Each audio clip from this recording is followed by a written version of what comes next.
ମୁଁ ଆଜି ଆପଣମାନଙ୍କ ପାଇଁ ଏମିତି ଏକ ପୋଡ଼ପିଠା ନେଇ ଆସିଛି ଯେଉଁଟାକି ପାଟିରେ ପୋଡ଼ ପୋଡ଼ ମିଳେଇଯିବ। ଯେଉଁଟା ଆମର ହେଉଛି ବିରି ଚାଉଳ ପୋଡ଼ପିଠା। ବହୁତ ହି ସହଜ ଉପାୟରେ ବନେଇବା। ଚାଲନ୍ତୁ ରେସିପି ଷ୍ଟାର୍ଟ କରିବା।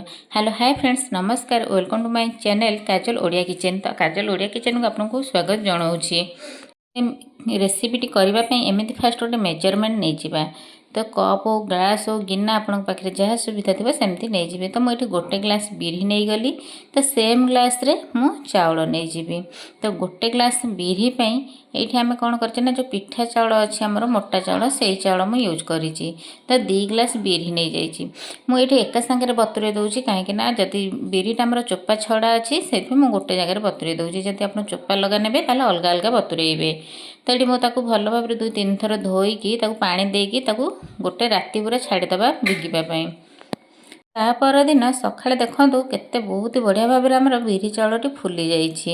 ଦେଖନ୍ତୁ ଏମିତି ବିରି ହେଉ କିମ୍ବା ଚାଉଳ ହେଉ ଏମିତି ହାତରେ ଯଦି ଆପଣ ମକଚି ଦେଉଛନ୍ତି, ଦେଖନ୍ତୁ କେତେ ସୁନ୍ଦର ପୁରା ଭାଙ୍ଗି ଯାଉଛି, ମାନେ ପୁରା ପରଫେକ୍ଟ ଆମର ବତୁରି ଯାଇଛି। ଆପଣ ଏଇଟାକୁ ଯଦି ମାନେ କାଲି କରିବାର ଥିବ ତାହେଲେ ଆଜି ସକାଳୁ ଚାଉଳ ବତୁରେଇବେ, ସନ୍ଧ୍ୟାବେଳେ ବାଟିକି ତାକୁ ରଖିଦେବେ, ତା ପରଦିନ ବନେଇବେ, ତାହେଲେ ପରଫେକ୍ଟ ହେବ। ତ ଏଇଠି ବିରି ଚାଉଳକୁ ମୁଁ ଆଉଥରେ ଧୋଇ ଧାଇକି ନେଇ ଆସିଲି। ତାକୁ ଏବେ ଆମେ ଗ୍ରାଇଣ୍ଡର ଜାରରେ କ'ଣ କରିବା ନା, ପୁରା ଭଲ ସ୍ମୁଥ୍ ପେଷ୍ଟ ଗୋଟେ କରିକି ନେଇ ଆସିବା। ତ ଏଇଠି ମୋର ଯେତିକି ଦରକାର ମୁଁ ସେତିକି ଏଇଠି ମୁଁ ଚାଉଳ ବିରି ନେଇଗଲି। ବେଶୀ ଅଧିକ ଦେବେନି, କାହିଁକିନା ଆମେ ଏଇଟା କମ୍ ପାଣିରେ ବାଟିବା, ତ ବାଟି ହେବନି। ଫାଷ୍ଟ କ'ଣ କଲି ନା, ସେଇ ଯେଉଁ ଗିନାରେ ମୁଁ ଚାଉଳ ନେଇଥିଲି, ବିରି ମାପିକି ନେଇଥିଲି, ଏଇ ଗିନାରେ ମୁଁ ଅଧ ଗ୍ଲାସ୍ ପାଣି ଦେଇଛି। ବା ମେଜରମେଣ୍ଟ ଯଦି ଠିକ୍ ରଖିବେ ପରଫେକ୍ଟ ପିଠାଟି ହେବ। ତ ଟିକେ ଏବେ ଖଦଡ଼ିଆ ଲାଗିଲା, ମୁଁ ସେଇଥିରେ ଆଉ ଯେଉଁ ଅଧ ଗ୍ଲାସ୍ ଥିଲା ସେଇ ଅଧ ଗ୍ଲାସ୍ ପାଣି ଏଥିରେ ମୁଁ ଦେଇଦେଲି। ତ ଏବେ ଦେଖନ୍ତୁ ପୁରା ସ୍ମୁଥ୍ ବ୍ୟାଟର ଗୋଟେ ଆମର ରେଡ଼ି ହୋଇଗଲା। ଏମିତି ହାତରେ ମୁଁ ଦେଖାଉଛି, ଦେଖନ୍ତୁ ବିଲକୁଲ ବି ଲାଗୁନି। ଆଉ ଚାଉଳ ମାନେ ତ ଟିକେ ଖଦଡ଼ିଆ ରହିବ ନା, ଯେଉଁଟାକି ପିଠାରେ ଆମର ସ୍ୱାଦ ଆଣିବ। ତ ଏବେ ପରଫେକ୍ଟ ହେଇଗଲା, ବେଶୀ ଦେଖନ୍ତୁ ପାଣିଆ ବି ହେଇନି, ଏଇ ଟାଇପ୍ର ହିଁ କରିବେ। ତ ଏଇ ଗୋଟେ ଥର ବାଟିବାକୁ ଆମକୁ ଗୋଟେ ଗ୍ଲାସ୍ ପାଣି ପୁରା ଲାଗିଗଲା। ତ ଆପଣ ଏକା ସାଙ୍ଗରେ ପାଣି ଦେବେନି, ଦେଖିକି ଅଳ୍ପ ଅଳ୍ପ କରିକି ବାଟିବେ। ତାକୁ ଗୋଟେ ବଡ଼ ଜାଗାକୁ ଆମେ ନେଇ ଆସିବା, କାହିଁକିନା ବିରିଟା ଆମେ ରଖିବା କିଛି ସମୟ, ଯେଉଁଟାକି ସେ ଟିକେ ଫୁଲିବ। ତ ଏମିତି ମୁଁ ସବୁ ବ୍ୟାଟର ଏଥିରେ କାଢ଼ି ନେଇ ଆସିଲି। ତ ଆଉ ଯାହା ମୋର ଥିଲା ବିରି ଚାଉଳ ମୁଁ ସେଇ ପ୍ରୋସେସ୍ରେ ପୁଣି ବାଟିକି ନେଇ ଆସିବି। ତ ଆଉ ଥରେ ଦେଖନ୍ତୁ ମୋର ଆଉ ଅଳ୍ପ ଯୋଡ଼େ ଥିଲା, ମୋର 2 ଥର ହେଲା। ମୁଁ ଏଇଟା ଅଳ୍ପ ବନାଉଛି, ଆପଣ କ୍ୱାଣ୍ଟିଟି କମ୍ ବେଶୀ ଆପଣଙ୍କ ଅନୁସାରେ, ଆପଣଙ୍କ ମେମ୍ବର ଅନୁସାରେ ଆପଣ କରିପାରିବେ। ତ ସେତେବେଳେ ଗୋଟେ ଗ୍ଲାସ୍ ପାଣି ଲାଗିଥିଲା, ମୁଁ ସେଇଟା ମେଜରମେଣ୍ଟ ରଖିଦେଇଥିଲି। ତ ଏବେ ମୁଁ ସେଇଥିରେ ଆଉ ସେଇ ଗୋଟେ ଗ୍ଲାସ୍ ପାଣି ଦେଇକି ତାକୁ ବାଟି ନେଇ ଆସିଲି।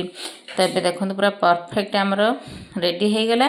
ତ ଏବେ ଯେଉଁ ଆମେ ରଖିଥିଲେ ଆଗରୁ ଆଣ, ତ ସେଇଥିରେ ଆମେ ସେତିକି ମିଶାଇ ଦେବା। ତ ଏସବୁ କ'ଣ କରିବା ନା, ଆଗ ଭଲ ଭାବରେ ଗ୍ରାଇଣ୍ଡରରୁ ମିଶାଇ ନେବା। ତାପରେ ପୁରା ଭଲସେ ପେଷ୍ଟ କରିବେ, ଟିକେ ବି ଖଦଡ଼ା ରଖିବେନି, ଜଷ୍ଟ ଟିକେ ଖଦଡ଼ା ରଖିବେ, ଯେଉଁଟାକି ଆମର ଚାଉଳର ରହିବ ଆଉ ସେଇଟା ପୋଡ଼ପିଠାର ଭଲ ଆସିବ। ତ ଏଇଠି ମୁଁ ଗ୍ରାଇଣ୍ଡର ଧୋଇକି ଆଉ 2-3 ଚାମଚ ପାଣି ଦେଇଦେଲି। ତ ଏଇ ଗ୍ଲାସ୍ରେ ହିଁ 1 କପ୍ ବିରି ନେଇଥିଲି, 2 ଗ୍ଲାସ୍ ଚାଉଳ ନେଇଥିଲି, ଆଉ 2 ଗ୍ଲାସ୍ ପାଣି ଲାଗିଲା ମୋତେ ବାଟିବା ପାଇଁ। ସେମିତି ମେଜରମେଣ୍ଟରେ ହିଁ ବାଟିବେ, ଯେଉଁଟା ଆପଣ ନେବେ ମେଜରମେଣ୍ଟ କରିବେ। ତାକୁ ଏମିତି ଗୋଟିଏ ସାଇଡ଼୍ରେ ପୁରା ଫେଣେଇକି ରଖିବା। ତ ବିରିଟାକୁ ଆମେ ଯେତେ ଫେଣେଇବା ନା, ଆମର ପିଠାଟା ସେତେ ନରମ ହେବ। ତାକୁ ଏମିତି ଫେଣେଇକି ତାକୁ କଭର କରିକି 2-3 ଘଣ୍ଟା ପର୍ଯ୍ୟନ୍ତ ଛାଡ଼ିଦେବା।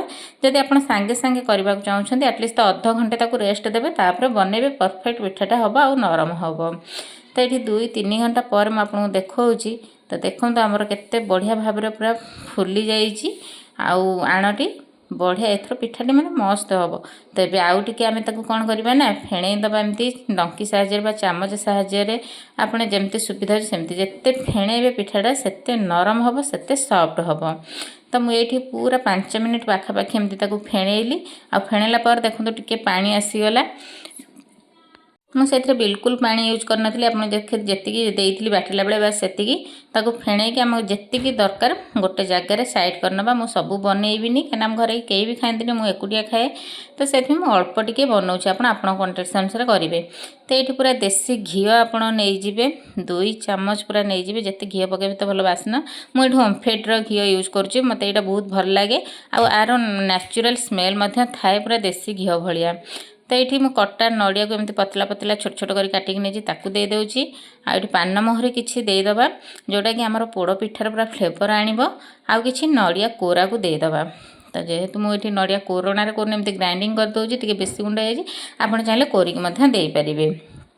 स्वाद अनुसार ये लुण देदेबा जेकोसी मीठा जिनस बनाऊँ ना टी लुण पकईदे से मीठाटा से बालांस करनी तो ये मुझे देदे गुड़ आप चाहिए चीनी देवे देपारे जदि पोड़ पिठा ता ना तो गुड़ देले तार टिके भल कलर आए तो ये गुड़ मुझे आधा कप तो आपण अनुसार कम बेसी करें मीठा क्या मीठा अधिक पसंद क्या मीठा कम पसंद से अनुसार करें लास्ट टे अदा को मुझे कोरिकी पकई देछि जोटा कि पोड़ पिठारे निहाती दरकार आमर पान मोहरी और अदा टिके गोलमरीच आउ गोटे गुजराती ताकू टे गुंड करके मुझे भल फ्लेवर आसवाई तो यही सबको ना भल भाव में मिसईदे जमी गुड़टा आमर से आण सहित भल भाव मिसीज आ गुड़टा मेल्ट होमती करके मिसई सारापर ये देदेबा आम खाଇବା सोढ़ा जेहेतु आम ये 2 घंटा रखी बनाऊे टे खाଇବା सोढ़ा देदेबा पिठाटा सफ्ट हाँपाई जदि आप 3 ରୁ 4 घंटा रखी करेंगे ताहले खाଇବା सोढ़ा किसी दरकार नहीं तो ये मुझे भल भाव सबुरा मिसईदेली आ देखो ये ही तार थिकनेसटा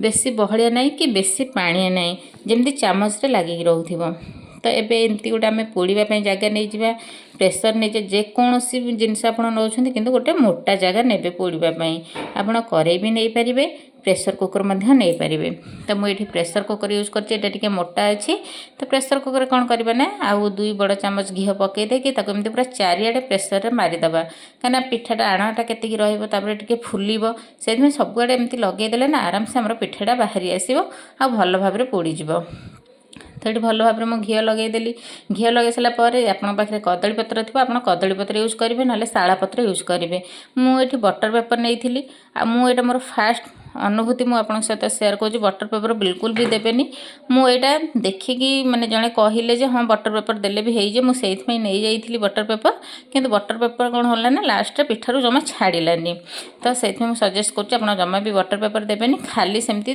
प्रेसर रे तले घी मारिकी पिठार आण देकी पोड़ीदेवे बेस्ट रहीटा आदि कदली पत्र थी आप कदली पत्र देवे तो मुझे बटर पेपर टे घी मारिदेली तापर ये देखो आमर जो आण आम रखी ना मिसेक से आण को सब ये देदेबा पूरा परफेक्ट बहलिया बेसी बहलिया नहीं बेसी पानी नहीं परफेक्ट होती टैप टैप करदे जोटा कि बबल्स थी जदि से मैंने मिसीज आमती मुझे नड़िया पात काटिकी रखी थी आपड़ा स्कीप करेंगे किंतु एमती ऊपर देले ना देखापी सुंदर लगे तो एमती पूरा पतला पतला करके पात मुझे काटी से सब को देखो केते बढ़िया भाव में मुझे सजेदेली आ पिठाटा जो हम ना बहुत सुंदर लगे देखा मुझे देपारे स्कीप करेंगे एमती नड़िया मझे मझे आप काजू किसमिश देपारे ड्राई फ्रूट्स ताको कभर करदबा देखो पूरा सीम फ्लेम रे आग बसईदेली कहीं माने टोटाल आम प्रेसर टी ठंडा थिला ना से बसईदेली आम कौन करवा ना मीडियम आंच रे 10 मिनिट बसईबा मन करेंगे टाइमिंग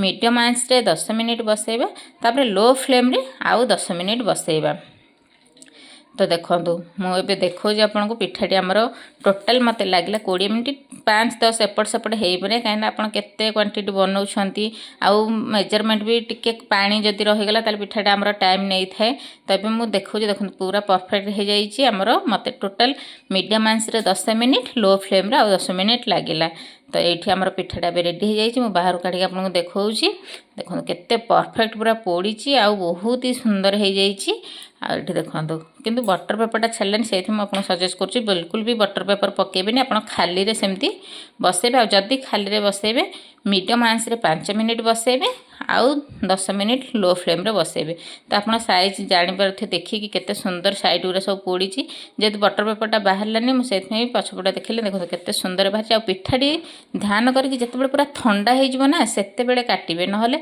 भितरटा टिके रही थाए तो सी कौन हम काटिला बेलू भांगी भांगी जाए गरम रे काटिले से पूरा भल भाव में पिठा को ठंडा करेंगे तापर काटे देखिए पूरा परफेक्ट बाहर परफेक्ट पोड़ पिठा बन तो ये आम पोड़ पिठा रेडी हो गला तो आगू को बहुत सारा पर्व अच्छे खाली पर्वर बेले भी नुह आपंकर जिते बड़े भी इच्छा आप एमती बनईकी खाईपारे देखिपे केते सफ्ट अच्छे केते स्पंजी अच्छी बढ़िया भाव में पूरा पोड़ी भी जाइए जेहेतार ना पोड़ पिठा जदि न पोड़ से कौन भल लगे तो ये मुझे देखा आपको गोटे पिठा एमती माने भांगिकी देखो केते सफ्ट होती आउ केते स्मूथ हो जाइए ता भितरटा भी देखो केते बढ़िया भाव में पूरा सीझी जाइए पूरा जालीदार बनी तो मो भाया थरे मो स्टाइल रे पोड़ पिठा बनातु समस्त को सर्व करूँ आ कौन कहले निश्चिंत कमेंट रे जणातु जदि मो भिडियोटी आपको भल लगुच ताहले लाइक करूँ शेयर करूँ कमेंट रे जनातु केमती है फास्ट बनातु खातु तापर कमेंट करूँ केमिति होइछिला बोली।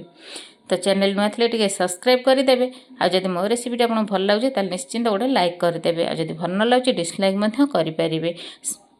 देखा न्यू रेसिपी सहित बाय बाय।